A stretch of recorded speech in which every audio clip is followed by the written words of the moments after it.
राजा चुएला जवानी राजा चुएला जवानी हाय रे गरमिया छोड़ाई देला पानी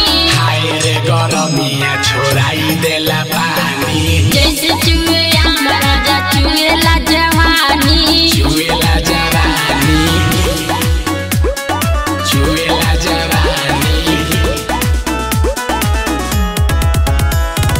हाय रे गरमिया छोड़ाई देला पानी चुएला जवानी हे कथावे आगे राजा दोनों तरफ से यार गरतनी अपन बरफ से हे कथावे ताव राजा दोनों तरफ से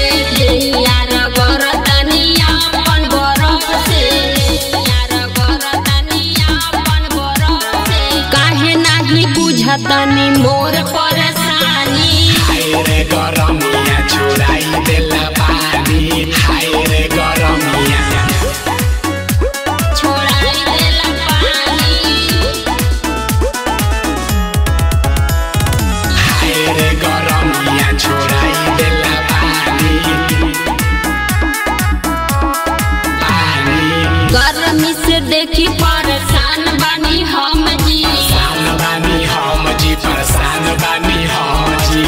लफी के हवा खियाइए बलम जी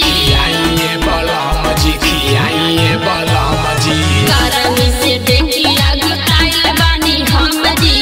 लफी के हवा खियाइए बलम जी लफी के हवा खियाइए बलम जी संजय सुन कहतड़ी शीला शिवानी हाय रे गरमिया